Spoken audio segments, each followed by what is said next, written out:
Iran যুক্তরাষ্ট্রের যুদ্ধবিরতির পর ইসলামাবাদের শান্তি আলোচনা সব মিলে বিশ্ব রাজনীতির মঞ্চে এবার পাকিস্তান জানিয়ে গর্বিত পাকিস্তানের সাধারণ মানুষ। মধ্যপ্রাচ্যে শান্তি স্থাপনের উদ্যোগ নিয়ে পাকিস্তানের ভূমিকা যখন বিশ্বমঞ্চে প্রশংসা কুড়াচ্ছে, তখন বিতর্কের মুখে পড়েছে ভারতের প্রধানমন্ত্রী নরেন্দ্র মোদীর কূটনীতি। বিরোধীরা বলছেন আঞ্চলিক কূটনীতিতে খর্ব হতে চলেছে দিল্লির প্রভাব। पाकिस्तान को आतंक की बीमारी से मुक्त करने के लिए पाकिस्तान के अवाम को आगे आना होगा। সন্ত্রাসবাদী রাষ্ট্রের তকমা দিয়ে এভাবেই পাকিস্তানকে হুঁশিয়ারি দিয়েছিলেন ভারতের প্রধানমন্ত্রী নরেন্দ্র মোদী। গত বছরের মে মাসে গুজরাটে এক সমাবেশে পাকিস্তানি তরুণদের এমন করা বার্তা দেন তিনি। पाकिस्तान के नौजवानों को आगे आना होगा। सुख चैन की जिंदगी जियो, रोटी खाओ, वरना मेरी गोली तो है ही।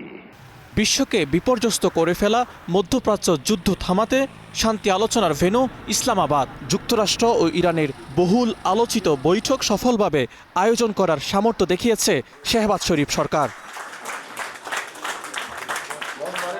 যুদ্ধবিরতিতে পাকিস্তানের ভূমিকা নিয়ে বিশ্ব নেতারা প্রশংসায় ভাসালেও নীরব থেকেছে ভারত। বিরোধীদের অনেকেই মোদী সরকারের কূটনীতির সমালোচনাও করছেন। পাকিস্তান যে ভূমিকা পালন করছে তা আসলে ভারতের করা উচিত ছিল, কিন্তু প্রধানমন্ত্রী মোদী যখন ইসরায়েলকে পিতৃভূমি বলে অভিহিত করেন, তখন তিনি যুদ্ধবিরতির কথা কিভাবে বলবেন? রাজনৈতিক বিশ্লেষক অশোক সোয়াইন এক ধাপ এগিয়ে বলেছেন, পরাশক্তিগুলোর কাছে পাকিস্তান এখন ভারতের চেয়েও বেশি আস্থাভাজন। যুদ্ধবিরতি নিয়ে পাকিস্তানের সফল আলোচনা প্রমাণ করেছে তারা শুধু যুক্তরাষ্ট্র ও ইরানের আস্থাভাজন নয়, তাদের প্রতি চীনেরও আস্থা রয়েছে। বিশ্বমঞ্চে মোদী পাকিস্তানকে বিচ্ছিন্ন করতে চেয়েছিলেন, কিন্তু উল্টো তিনি ভারতকে বিচ্ছিন্ন করে ফেলেছেন।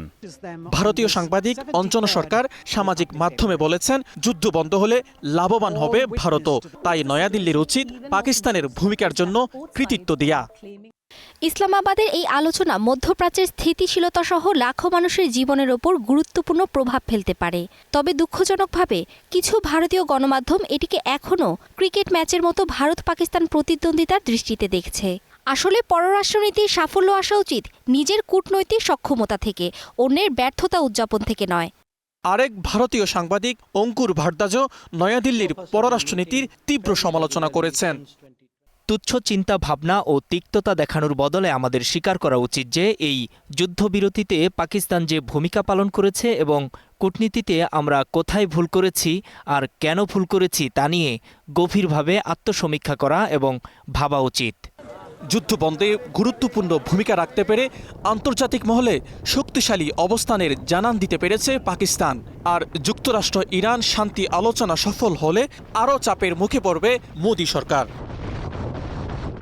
মাজিদ শাহরিয়ার, স্টার নিউজ।